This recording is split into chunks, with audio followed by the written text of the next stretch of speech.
नमस्कार दोस्तों, स्वागत है आप सभी का। दोस्तों ये हमारे रीजनिंग का पार्ट 59 होने वाला है। इससे पहले दोस्तों हम लोग 58 पार्ट कर चुके हैं जो आपको चैनल पर मिल जाएगा। तो सभी पार्ट अपने आप में बहुत ही महत्वपूर्ण है, क्योंकि हर पार्ट में दोस्तों हम अलग टाइप के क्वेश्चंस करते हैं और जो प्रीवियस ईयर में क्वेश्चंस पूछे गए हैं उन्हीं क्वेश्चंस को हम सॉल्व करते हैं। तो आप किसी भी एग्ज़ाम की तैयारी कर रहे हो दोस्तों, सभी के लिए बहुत ही महत्वपूर्ण होगा। और ये सारे प्रश्न जो है दोस्तों, ये सभी प्रीवियस ईयर एग्ज़ाम में अलग अलग एग्ज़ाम में पूछे गए क्वेश्चन हैं। तो चलिए देखेंगे पहले क्वेश्चन से। देखिए यहाँ पर पहला क्वेश्चन दोस्तों दिया है एनालॉजी का। तो आपको कैसे सॉल्व करना है कि सबसे पहले आपको वीडियो को रोक के खुद से सॉल्व करना है दोस्तों, उसके बाद वीडियो को देखना है। देखिए कार का संबंध हमें दोस्तों पेट्रोल से दिया है, और दोस्तों टेलीविज़न का संबंध किससे होगा वो हमसे यहाँ पर क्वेश्चन मार्क के स्थान पर पूछा गया है कि कौन सा शब्द यहाँ पर आएगा। तो हम ये देखेंगे कि कार का संबंध पेट्रोल से कैसे है, किस तरीके से इसका संबंध है, उसी तरीके से इसका संबंध लगाएंगे। तो कार पेट्रोल, तो आपको पता है कि कार को चलने के लिए पेट्रोल यानी कार को चलाने के लिए पेट्रोल की आवश्यकता होती है। उसी प्रकार दोस्तों टेलीविज़न को चलाने के लिए किसकी आवश्यकता होती है, तो टेलीविज़न को चलाने के लिए विद्युत की आवश्यकता होती है, यानी पावर। तो विद्युत इसका क्या हो जाएगा, सही उत्तर हो जाएगा, क्योंकि टेलीविज़न को चलाने के लिए किसकी आवश्यकता होती है, तो विद्युत की आवश्यकता होती है। जिस तरीके से कार को चलाने के लिए पेट्रोल की आवश्यकता होती है, उसी तरीके से टेलीविज़न को चलाने के लिए विद्युत की आवश्यकता होती है। तो बिल्कुल आसान सा क्वेश्चन था, उम्मीद है सभी ने इसका सही उत्तर दिया होगा। तो इसमें करना क्या होता है, जो संबंध आपका इसमें है बिल्कुल सेम संबंध आपको अगले वाले में लगाकर बताना होता है। तो उम्मीद है दोस्तों आप सभी को ये क्वेश्चन समझ में आ गया होगा। नेक्स्ट क्वेश्चन देखेंगे। देखिए यहाँ पर अगला क्वेश्चन है कि 6, 15, 7 क्वेश्चन मार्क। तो यहाँ पर दोस्तों हमें बताना है कि जिस तरीके से ये 6 का संबंध 15 से है, उसी तरीके से 7 का संबंध क्वेश्चन मार्क के स्थान पर कौन सी संख्या आएगी। तो 6 से हमें 15 बनाना है, तो हम कैसे 6 से 15 बना सकते हैं। देखिए अगर हम क्या कर दें, 6 का गुणा 2 कर दें, 6 दूना, देखिए यहाँ पर अगर हम 6 गुणा 2 करेंगे तो ये कितना बनेगा, 6 दूना 12 हो जाएगा। अब 12 हो गया 6 का 2 गुना करने पर, और अगर हम 12 में 3 को और जोड़ दें तो ये आपका बन जाएगा 12 3 15। अब यहाँ पर 15 बन गया। अब यही तरीका हमें दूसरे में लगाना है, जो तरीका आपका पहले में लगा होगा वही तरीका लगाना है। तो यहाँ पर है 7, इसका गुणा 2 करेंगे 7 का, तो 7 दूना कितना होता है दोस्तों, 14 होता है। अब हमने +3 किया था तो इसमें भी +3 करेंगे, तो 14 और 3 कितना हो जाएगा, 17। तो क्या ऑप्शन में 17 है दोस्तों, ऑप्शन बी में यहाँ पर 17 दिया है, ये आपका क्या हो जाएगा, सही उत्तर हो जाएगा। तो इस तरीके से यहाँ पर हमें क्वेश्चंस को सॉल्व करना था। उम्मीद है आप सभी ने सॉल्व किया होगा और आप सभी का सही उत्तर आया होगा ऑप्शन बी। अगला प्रश्न देखते हैं। देखिए अब यहाँ पर अगला प्रश्न है कि लुप्त संख्या ज्ञात कीजिए। यानी दोस्तों यहाँ पर देखिए मिसिंग नंबर है, क्वेश्चन मार्क लगा है, तो यहाँ पर कौन सी संख्या आएगी ये हमें बताना है। तो देखिए SSC CGL यहाँ 21 में पूछा गया, तो सारे क्वेश्चंस अपने आप में एग्ज़ाम में पूछे गए क्वेश्चंस हैं। देखिए अब कैसे इसको सॉल्व करना है। जब भी ऐसा क्वेश्चंस आपको मिले तो हम इसको देखिए इधर भी सॉल्व करते हैं और नीचे की तरफ भी सॉल्व करते हैं, लेकिन हमें जो तरीका इसका होता है देखने का, कैसे देखते हैं कि सबसे पहले हम ये चेक करेंगे कि बड़ी नंबर किस साइड है। तो बड़े नंबर देखेंगे तो आपका देखिए 44 यहाँ पर बड़ा नंबर है, 68 आपका बड़ा नंबर है, और 60 आपका यहाँ पर बड़े नंबर से जो कि नीचे की तरफ है। तो हमें यानी क्वेश्चंस ये आइडिया मिलता है कि क्वेश्चंस को हमें जो बाकी 2 नंबर बचे हैं इनको सॉल्व करने के बाद हमें ये बड़ा नंबर लाना है, यानी इन दोनों को इस तरीके से सॉल्व करना है ताकि ये बड़े नंबर्स बन सकें यहाँ पर हमारे। तो ये तरीका हमारा होता है कि बड़े नंबर देखेंगे, जिधर बड़े नंबर होंगे उधर साइड हम क्वेश्चंस को सॉल्व करेंगे। देखिए अब हम 4 और 15 को कुछ इस तरीके से सॉल्व करें कि यहाँ पर 44 आए, 6 और 21 को कुछ ऐसे सॉल्व करें ताकि 60 आए, और वही तरीका हम लगाकर इसको सॉल्व करेंगे। देखिए अब यहाँ पर हमें लाना है 44, तो हम 4 और 15 से 44 कैसे ला सकते हैं। तो अगर हम क्या करें, देखिए अगर हम 15 और 4 दोनों को जोड़ दें तो कितना बनेगा, 15 + 4, ये दोनों को जोड़ते हैं तो कितना बनेगा दोस्तों, 19 बनेगा। अब 19 और यहाँ पर 44 है, तो 19 के कितने दूने के लगभग बराबर है। तो आप कहेंगे 19 का अगर हम 2 गुना कर दें तो ये कितना बन जाएगा, 19 दूना हो जाएगा आपका 38। 19 दूना कितना हो जाएगा दोस्तों 38 हो जाएगा। अब 38 से 44 कितना ज़्यादा है, तो आप कहेंगे यहाँ पर 6 ज़्यादा है, 6 को ऐड कर देते हैं। तो 38 में हम 6 को जोड़ देंगे तो ये आपका बन जाएगा 44। देखिए यहाँ पर ये तरीका आया कि हमें पहले दोनों संख्याओं को जोड़ देना है, फिर उसके बाद उसका 2 गुना करके 6 को जोड़ देना है। लेकिन अब ये तरीका हमारा अगले में भी लगना चाहिए, तो हम यही तरीका इसमें चेक करेंगे। इसमें देखिए, अब अगर हम 6 और 21 को जोड़ दें तो इन दोनों को अगर हम जोड़ दें 6 और 21 कितना हो जाएगा 27 हो जाएगा। तो संख्याओं को जोड़ने के बाद उसका 2 गुना करना है, तो 27 का हम क्या कर देंगे 2 गुना कर देंगे। जिस तरीके से यहाँ पर हमने 19 का 2 गुना किया था, तो 27 दूना होता है दोस्तों 54। कितना होता है 54, तो यहाँ पर 54 आ गया। अब हमने इसमें यहाँ पर 6 को जोड़ा था, तो इसमें भी 6 को हम जोड़ देते हैं, तो 54 और 6 कितना हो जाएगा, तो 54 और 6 60 हो जाएगा आपका। 54 और 6 कितना हो जाएगा 60। तो क्या 60 आया है, तो यहाँ पर दोस्तों 60 आया है। यानी ये जो तरीका हम लगाए थे, ये दोनों तरीका हमारा बिल्कुल दोनों में सही बैठ रहा है, यानी ये तरीका हमारा बिल्कुल सही है। अब हम तीसरे को भी इसी तरीके से सॉल्व करेंगे। देखिए, अब ये लास्ट नंबर हमारा बड़ा वाला नंबर दिया है, तो हमें करना क्या है कि हम लास्ट में क्या कर रहे हैं कि 6 को जोड़कर हमारा लास्ट वाला नंबर आ रहा है। अगर हम 6 को लास्ट वाले नंबर में से घटा दें, देखिए 68 है ना, अब 68 में से हम क्या करें, या फिर आप देखिए, आप इस तरीके से भी सोच सकते हैं और आप दूसरे तरीके से भी सोच सकते हैं। पहले मैं इस तरीके को बता देता हूँ कि अगर आप 68 में से 6 को घटा दें, क्योंकि लास्ट में 6 को जोड़ कर ही 68 बना होगा, तो 68 में से 6 को घटाएंगे तो ये आ जाएगा आपका 62, आ जाएगा आपका 62। अब देखिए, ये जो 6 को हमने यहाँ पर जोड़ा था, अब 6 को यदि हमने घटा दिया तो ये जो, अगर हमने यहाँ पर देखिए ये 60 हमारा है ना, तो 60 में से हमने 6 को घटा दिए तो ये 54 बना। अब ये 54 जो होगा वह दोनों संख्याओं के योग का 2 गुना होगा, यानी ये जो 62 हमारी आई है यह दोनों संख्याओं के योग का 2 गुना होगी। तो इसका हम आधा करेंगे, क्योंकि यह 2 गुना है, तो आधा करेंगे तो 31 आ जाएगा। 62 का आधा 31 होता है। अब 31 हमारी वह संख्या है जो दोनों संख्याओं को जोड़ी गई है, यानी 7 को और यहाँ पर क्वेश्चन मार्क के स्थान पर जो संख्या है उसको जोड़कर यहाँ पर 31 बना है। तो 7 को और यहाँ पर कौन सी संख्या होगी जिसको जोड़ने पर 31 बनेगा, तो आप कहेंगे यहाँ पर 24 होनी चाहिए, जिसको जोड़ने पर 7 4 11 होता है, यानी 31 बनेगा। तो यहाँ पर कितना होना चाहिए, क्वेश्चन मार्क पर यहाँ पर होना चाहिए 24, तभी यहाँ पर 7 और 24 को जोड़ने पर 31 बनेगा। और 31 का 2 गुना करेंगे 62, 62 में 6 जोड़ेंगे तो यहाँ पर बन जाएगा 68। तो हमारा जो सही उत्तर होगा यहाँ पर आना चाहिए 24। तो 24 किस ऑप्शन में है, तो कहेंगे ऑप्शन डी में यहाँ पर 24 है। ये आपका क्या हो जाता है, सही उत्तर हो जाता है ऑप्शन डी 24। अब ये तरीका हमारा हो गया। लेकिन अगर हम यहाँ पर दूसरा तरीका देखें तो यहाँ पर आप इसे ध्यान दीजिए, यहाँ पर 24 आपका आंसर हो गया। तो उम्मीद है ये तरीका आपको समझ में आ गया होगा। अब देखिए यहाँ पर छोटी सी और चीज़ हम देख लेते हैं कि अगर ये संख्या आपको लानी है तो हमने क्या सीखा था कि 7 को और यहाँ पर क्वेश्चन मार्क को हमें यक्स मान ले रहे हैं, तो 7 को और दोनों संख्याओं को जोड़ना है, फिर उसके बाद दोनों संख्याओं को जोड़कर उसका क्या करना है 2 गुना करना है, 2 गुना करना है, फिर 2 गुना करके उसमें क्या करना है +6 करना है, और यही बराबर किसके होगा 68 के। तो बिल्कुल वही मतलब होगा।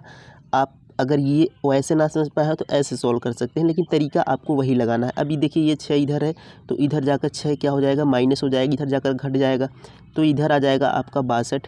अब देखिए ये आपका 7 + x गुणा 2 है, तो ये गुणा 2 इधर आकर बटे 2 हो जाएगा, यानी भाग चला जाएगा, तो ये आपका आ जाएगा 31। अब 31 में से 7 को घटाएंगे तो वही आपका आ जाएगा 24। तो ये आपका क्या हो जाएगा आंसर ऑप्शन डी में। तो इस तरीके से करें या उस तरीके से, दोनों तरीके से आपका आंसर वही आना है 24।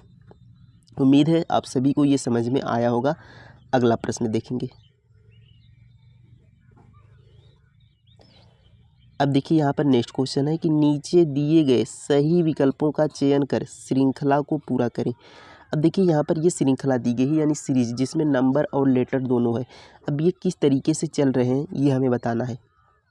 देखिए अब यहाँ पर अगर हम देखें तो ये बी है, बी से यहाँ पर ई हो गया, तो आपको यहाँ पर प्लेस वैल्यू याद होना ज़रूरी है। मैं हर वीडियो में कहता हूँ आपको कि प्लेस वैल्यू आप ज़रूर याद करें। प्लेस वैल्यू का मतलब कि इनका जो स्थान है, जैसे ABCD में जो बी होता है दूसरे पर, ए होता है पहले पर, यानी अल्फ़ाबेट में इनका क्रम क्या है ये आपको याद होना चाहिए। तो बी कहेंगे दूसरे पर, 3 पाँचवें पर है, यानी 2 से 5 पर जाने के लिए +3 करना पड़ेगा। अब देखिए ये यहाँ पर ये 1 नहीं है, ये आपका I है। ऐसा ना समझ लें कि ये 14 लिखा है, ये 14 नहीं लिखा है, ये I4 लिखा है। ये पहला वाला क्या है, ये I है। तो E से I पर जाने के लिए क्या करना होगा, तो E का होता है 5 और I का होता है 9, तो 5 से 9 पर जाने के लिए +4 करना पड़ेगा। अब यही तरीका देखें, +3 +4 यानी आगे क्या होना है, +5 होना है। तो यहाँ पर हम +5 करेंगे तो I होता है 9 पर, +5 करेंगे 9 5 14 हो जाएगा। 14 पर आता है आपका N, तो यानी पहला लेटर हमारा N आ गया। अब देखिए एक लेटर हमारा हो गया, लेकिन अब हम नंबर्स को देखेंगे, संख्याओं को। तो 2, एक 3, एक 4, तो यहाँ पर भी क्या होगा, 1 होगा, यानी यहाँ पर 5 आ जाएगा। तो यहाँ पर आ गया N5, क्योंकि नंबर्स एक एक बढ़ रहे थे, तो यहाँ पर भी बढ़ाकर हमने लिख दिया N5 हो गया। अब देखेंगे यहाँ पर अगला लेटर, देखिए D है, D से हो गया H, तो D पर होता है 4 पर, H होता है 8 पर, यानी कितना हुआ, +4 हो गया। 4 से 8 हो गया, यानी +4। H होता यहाँ पर, सॉरी I पर नहीं, यहाँ पर HM, तो क्योंकि लास्ट का हम देख रहे हैं तो लास्ट लेटर पे, तो H होता है दोस्तों आपका 8 पर, M होता है 13 पर, तो 8 + 5 = 13 होता है। तो 8 5 13 यानी +5 किया हमने। तो देखिए +4 +5 यानी आगे क्या होना है, +6 होना है। तो यहाँ पर प्लस करेंगे, 13 में 6 को प्लस करेंगे, 13 6 कितना हो जाएगा, 19 हो जाएगा। 19 पर कौन सा लेटर आता है, तो 19 पर कहेंगे यस आता है। तो ये देखिए आपका 5 है, ये 5 है आपका, और ये आपका यस है। तो N5S किस ऑप्शन में, N5S, तो ऑप्शन बी में देखेंगे N5S, ये आपका क्या हो जाएगा, सही उत्तर हो जाएगा। तो इस तरीके से आपको क्वेश्चंस को सॉल्व करना है। उम्मीद है सभी ने इसको सॉल्व किया होगा और आप सभी ने इसका सही उत्तर दिया होगा। नेक्स्ट क्वेश्चन देखते हैं। अब देखिए यहाँ पर हमें क्या बताना है कि मछली, सांप, पक्षी, इस तरीके से आपका दिया होता है शब्द, और उसमें आपको संबंध देखना होता है कि ये किस तरीके से आपस में संबंधित है। तो कहेंगे मछली क्या होते हैं, तो आप कहेंगे मछली जानते हैं, मछली अलग होता है। सांप भी आप जानते हैं, पक्षी भी आप जानते हैं, यानी तीनों क्या होते हैं, तीनों अलग अलग होते हैं। पक्षी को आपने जानते हैं, सांप को भी देखा है, मछली को भी देखा है, यानी तीनों क्या है, अलग अलग स्थितियाँ में है, यानी तीनों का अस्तित्व अलग अलग है, तीनों क्या है, अलग अलग है। तो यानी ये जो ऑप्शन डी होगा आपका सही उत्तर होगा। तीनों अलग अलग हैं, तीनों का एक दूसरे से कोई संबंध नहीं है, तीनों अलग अलग हैं। तो ऑप्शन डी इसका क्या हो जाएगा, सही उत्तर होगा। अगला प्रश्न देखते हैं। देखिए ब्लड रिलेशन का क्वेश्चन से यहाँ पर दिया है रक्त संबंध का दोस्तों, कि अतिथियों को आशा का परिचय कराते हुए भास्कर ने कहा, उसके पिता मेरे पिता के इकलौते पुत्र हैं। आशा भास्कर से किस प्रकार संबंधित है। देखिए अतिथियों को आशा का परिचय कराते हुए भास्कर ने कहा, यानी कोई अतिथि जिसे मेहमान कहते हैं, तो अतिथि को आशा का परिचय कराते हुए, यानी आशा की ओर इशारा करते हुए आशा का परिचय कराते हुए भास्कर कहता है कि उसके पिता, यानी आशा के पिता। देखिए यहाँ पर हमने लिखा भास्कर को, भास्कर ने कहा कि आशा के पिता, ये उसके किसके लिए है, आशा के लिए, क्योंकि परिचय किसका करा रहा है, आशा का। तो उसके पिता, यानी यहाँ पर हम लिख लेते हैं आशा, तो आशा के पिता, तो यहाँ पर ये हो गए आशा के पिता। देखिए कहा है उसके पिता, यानी आशा के पिता मेरे पिता के इकलौते पुत्र हैं। यहाँ पर थोड़ा सा नीचे लिख लेते हैं, नहीं दिक्कत होगा ऊपर सॉल्व करने में। तो यहाँ पर हमने लिख लिया आशा, और ये हो गए आशा के पिता। तो कह रहा है कि आशा के पिता मेरे पिता के इकलौते पुत्र हैं, यानी भास्कर के पिता के क्या हैं, इकलौते पुत्र हैं। तो आशा के जो पिता है ये भास्कर के पिता के इकलौते पुत्र हैं, यानी ये जो इसके पिता हैं आशा के, वो पुत्र हो गए किसके, भास्कर के पिता के। लेकिन आप एक चीज़ अब यहाँ पर ध्यान रखेंगे कि यहाँ पर जो लिखा है ये शब्द, यहाँ पर जो शब्द इकलौता लिखा है, देखिए इकलौता है ना, तो इकलौता का मतलब क्या होता है, इकलौता का मतलब होता है अकेला। तो यानी भास्कर कह रहा है कि उसके पिता मेरे पिता के इकलौते पुत्र हैं, यानी भास्कर के पिता के ये इकलौते पुत्र हैं आशा के पिता। तो जब ये आशा के भास्कर के पिता के इकलौते पुत्र हैं आशा के पिता, तब यानी वह व्यक्ति भास्कर खुद ही होगा, क्योंकि भास्कर के पिता हैं तो भास्कर के पिता के इकलौते पुत्र यानी भास्कर तो स्वयं ही होगा। यानी जो आशा के पिता है यह भास्कर क्या है, खुद ही है, यानी भास्कर स्वयं उसका पिता है। अब देखिए हमसे कहा है कि आशा भास्कर से किस प्रकार संबंधित है, यानी आशा का संबंध भास्कर से क्या है, आशा भास्कर की कौन है, तो आशा भास्कर की क्या हो गई दोस्तों, पुत्री हो गई, क्योंकि भास्कर आशा का पिता हो गया तो आशा उसकी पुत्री हो गई। ऑप्शन डी पर यहाँ पर सही उत्तर हो जाएगा पुत्री। तो इस तरीके से क्वेश्चंस को आपको सोल्व करना है। उम्मीद है आप सभी को समझ में आ गया होगा। अगला प्रश्न देखते हैं। देखिए यहाँ पर नेक्स्ट क्वेश्चन है कि दी गई आकृति को पूरा करने के लिए सही विकल्प का चयन करें। तो यहाँ पर देखिए इस तरीके से आकृति बनी है। अब इसको हमें देखिए यहाँ पर क्वेश्चन मार्क है ना, इसको हमें पूरा करना है ये वाली आकृतियों को लेकर विकल्प में से। तो कौन सी आकृति लेंगे कि ये बिल्कुल उसी तरीके से यहाँ पर पूरा होगा जिस तरीके से आकृति बनी हुई है। देखिए अब ये तरीका हम देखते हैं इसमें। देखिए इसमें एक इस तरीके से यहाँ पर चित्र बन रहा है, तो यानी ये भी यहाँ से ऐसे जाएगा और यहाँ पर इस तरीके से बनना चाहिए, क्योंकि देखिए ये जो ये वाली आकृति बन रही है तो ये वाली आकृति चारों तरफ से बनेगी, तो यानी ये इस तरीके से होना चाहिए। और देखिए ये जो यहाँ पर डार्क गोले हैं, यानी जो यहाँ पर कलर किए गए हैं वृत्त, ये देखिए इसके बीच में, यानी इसके बीच में ये होना चाहिए। और यहाँ पर देखिए ये एक इस तरीके से यहाँ पर ऐसे कट होना चाहिए। तो किस आकृति में ऐसी है, तो आप अगर चेक करेंगे, देखिए अगर ए में देखेंगे तो ए वाली आकृति तो हमारी बिल्कुल सही मिल रही है, तो ए वाली आकृति तो यहाँ पर सही हो गई, पहली ही आकृति। अब हम देखेंगे ऑप्शंस कैसे काट सकते हैं। देखिए बी को देखेंगे तो ये आकृति आपकी देखिए यहाँ पर कोने में, यहाँ पर देखिए नीचे साइड आपका डार्क गोला होना चाहिए, लेकिन इसमें देखिए यहाँ पर ऊपर साइड है और ये वाला इस साइड है, लेकिन हमें चाहिए नीचे साइड। देखिए नीचे साइड चाहिए ना, तो ये देखिए ऊपर साइड है, ये गलत हो गया आपका। अब सी वाले में देखेंगे तो सी वाले में देखेंगे तो ये जो लाइन आप देख रहे हैं यहाँ पर, ये लाइन देखिए यहाँ पर मिलनी नहीं चाहिए, क्योंकि किसी में भी यहाँ पर देखिए कोने में मिला नहीं है, लेकिन इसमें देखेंगे तो ये लाइन यहाँ पर जाकर मिल गई है, तो ये भी क्या हो जाएगा, गलत हो जाएगा। सी भी यहाँ पर कट हो गया। अब देखेंगे डी वाला, तो डी वाला बिल्कुल यहाँ पर गलत हो गया। तो केवल एक ही ऑप्शन बन रहा है यहाँ पर ए वाला, और इस तरीके से हम ऑप्शन से भी इसको काट कर सॉल्व कर सकते थे। उम्मीद है सभी ने इसका सॉल्व किया होगा और आंसर आपका सही उत्तर हो। अगला प्रश्न देखेंगे। अब देखिए यहाँ पर हमारा नेक्स्ट क्वेश्चन है कि निम्नलिखित आकृति में कितने शिक्षित लोग नियुक्त हैं। तो इसमें हमें देखना है कितने शिक्षित लोग नियुक्त हैं। तो देखिए नियुक्ति लोग के लिए यहाँ पर देखिए बड़ा गोला है, छोटा गोला किस के लिए है, पिछड़े लोग के लिए, शिक्षित लोग के लिए त्रिभुज है, और यहाँ पर आपको लिखा भी गया है पिछड़ा लोग, नियुक्ति, शिक्षित लोग। अब हमें क्या देखना है कि कितने शिक्षित लोग नियुक्त हैं, यानी शिक्षित भी होने चाहिए और नियुक्त भी होने चाहिए, यानी वो जो व्यक्ति है वो नियुक्त में भी आने चाहिए और शिक्षित में भी आने चाहिए। तो शिक्षित का क्या है, देखिए शिक्षित त्रिभुज वाला है और नियुक्त होना चाहिए यानी बड़े गोले में आना चाहिए। तो ऐसे कौन से अंक हैं जो शिक्षित भी हैं और नियुक्त भी हैं। तो कितने शिक्षित लोग नियुक्त हैं, तो यहाँ पर आप देखेंगे तो 6 और यहाँ पर देखेंगे 3, तो 6 और 3, तो यानी 6, 3, 9 लोग ऐसे हैं जो शिक्षित भी हैं और नियुक्त भी है, यानी शिक्षित वाले में भी आ रहे हैं और नियुक्त वाले में भी आ रहे हैं। तो ये आपका 9 आपका सही उत्तर होगा, ऑप्शन डी। लेकिन अगर आपसे ये पूछा होता कि केवल शिक्षित और नियुक्त हों, यानी केवल शिक्षित और नियुक्त हो, तब केवल आपका यहाँ पर आंसर 6 होता, लेकिन इसमें हमने केवल नहीं लगाया है, इसलिए हमारा ये 3 भी आपका जुड़ेगा उसमें। लेकिन केवल शिक्षित और नियुक्त पूछा होता तो आपका यहाँ पर आंसर 6 होता, लेकिन केवल नहीं पूछा है तो यहाँ पर हम 6 और 3 को भी यहाँ पर जोड़ लेंगे।